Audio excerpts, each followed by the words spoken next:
Good morning students, welcome to IIBM international public school. Students, आज हम लोग sound में टाइम पीरियड पढ़ने वाले हैं। टाइम पीरियड क्या होता है? Time taken to complete one wave. एक वेव को कंप्लीट करने में जो टाइम लगता है उसे हम टाइम पीरियड बोलते हैं। सबसे पहले हम देखेंगे वन वेव क्या होता है। वन वेव, जैसे आप लोगों ने झूला झूला होगा, झूला झूले में क्या होता है, मान लीजिए आप यहाँ पे ये इसका मेन पोजीशन हो गया, इससे आप क्या करें, जब झूला झूल रहे होते हैं तो झूले में मान लीजिए आप ये जब नहीं झूल रहे हैं, बैठ गए, उस पर नॉर्मल पोजीशन है, ये मीन पोजीशन हो गया। मीन पोजीशन से आप क्या करते हैं, इधर जाते हैं और इधर आते हैं, ठीक है। तो मीन पोजीशन से अगर चले हैं, यहाँ से अगर हम ऑब्जर्वेशन कर रहे हैं, तो अगर यहाँ से ऑब्जर्वेशन कर रहे हैं तो देखिए एक वेव कब होगा, आप इधर गए, फिर जहाँ से चले थे वहीं फिर आए, फिर इधर आए, और फिर जहाँ से चले थे फिर वहीं पे आए। तो कहने मतलब इधर गए और इधर आए, फिर वहीं तक आए जहां से चले थे, तो हम बोलेंगे एक कंप्लीट वेव होगा। इसी तरीके से यहाँ पे देखिए, ए से चले हैं, उसी को हम रिप्रेजेंट कर रहे हैं। ए से चले हैं, पी से फिर बी होते हुए फिर क्यू होते हुए सी तक आए हैं, तो सी तक गए हैं तब जाके एक कंप्लीट वेव होगा। ए से बी तक में क्या है, एक केवल एक तरफ का केवल है। जैसे कि आप यहाँ मीन पोजीशन से केवल आप उधर गए थे, फिर वहां मीन पोजीशन तक आए थे, तो केवल ये ए से बी तक केवल एक तरफ का ही रिप्रेजेंट कर रहा है, एंड बी से सी के दूसरी तरफ रिप्रेजेंट कर रहा है। तो ए से सी तक में क्या हो जाएगा, हम बोलेंगे एक कंप्लीट वेव हो गया। तो यहाँ पे हम क्या किए हैं, एक्स एक्सिस पे टाइम पीरियड को रिप्रेजेंट किए हैं, टाइम को रिप्रेजेंट किए हैं। एंड यहाँ से ए से सी तक में देखिए टाइम कितना लगा है, 4 सेकेंड। तो हम बोलेंगे इस वेव का जो टाइम पीरियड है वो 4 सेकेंड है। यहाँ पे देखिए हमने लिखा है time taken to complete one wave कितना है, 4 सेकेंड।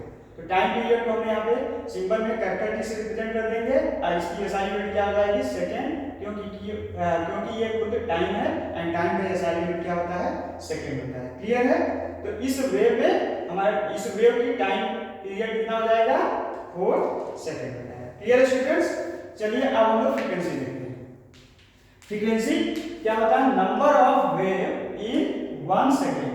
दैट मीन्स एक सेकेंड में जितना भी नंबर ऑफ वाइब्रेशन या ऑसिलेशन हो जाएगा या कंप्लीट वेव हो जाएंगे, उसको हम बोलेंगे फ्रीक्वेंसी। इसका सिंबल होगा स्मॉल एफ और न्यू, एंड इसका एसआई यूनिट होता है हर्ट्ज। यहाँ पे देखिए हमने क्या किया है, एक वेव रिप्रेजेंट किया हुआ है। तो सिमिलरली जैसे भी हमने यहाँ पे पढ़ा, उसी तरीके से यहाँ पे भी जरा देखिए, एक कंप्लीट वेव कहां से कहां तक हुआ है, ए से सी तक में हुआ है कंप्लीट वेव। और ये ए से सी तक में जो टाइम लगा है कितना लगा है, 4 सेकेंड लगा है। तो हमको फ्रीक्वेंसी अगर निकालना है तो हमको ये देखना है कि 1 सेकेंड में कितने नंबर ऑफ वेव हो रहे हैं, या कितने ऑसिलेशन हो रहे हैं, या कितने वाइब्रेशन हो रहे हैं। तो यहाँ पे हमने देखिए लिखा है number of wave in 4 second, क्योंकि 4 सेकेंड में एक कंप्लीट वेव हुआ है, इसीलिए हमने यहाँ देखिए लिखा है number of wave in 4 second equal to wave. क्योंकि देखिए यहाँ से ए से बी गए हैं तो केवल पॉजिटिव हाफ गए हैं, एंड बी से सी गए हैं तो निगेटिव हाफ। तो ए से सी तक में एक कंप्लीट वेव हो रहा है, और एक कंप्लीट वेव के लिए टाइम देखिए कितना लग रहा है, 4 सेकेंड लग रहा है।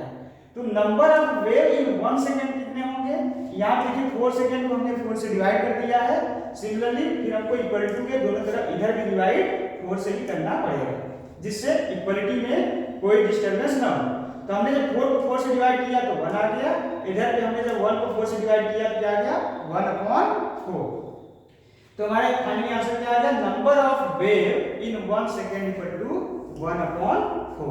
दैट मीन्स इस वेव की फ्रीक्वेंसी कितनी हो जाएगी, 1/4। इस डेफिनेशन के अकॉर्डिंग देखिए number of wave in 1 second, तो यहाँ देखिए number of wave in 1 second कितना आ गया, 1/4। यानी हम कहेंगे इसका 1/4 क्या हो गया, फ्रीक्वेंसी हो गया, एंड इसका जो सही यूनिट आपको लगा लेना है हर्ट्ज। इसको आप डिवाइड करके पॉइंट में भी लिख सकते हैं। Clear students? अभी हम लोगों ने जितना टॉपिक पढ़ा है, इतने पूरे टॉपिक को आप लोगों को कॉपी में नीट एंड क्लीन वे में कॉपी डाउन करना है, एंड इससे रिलेटेड आप लोगों को 5 न्यूमेरिकल्स भी कॉपी में करना है। Okay students, thank you.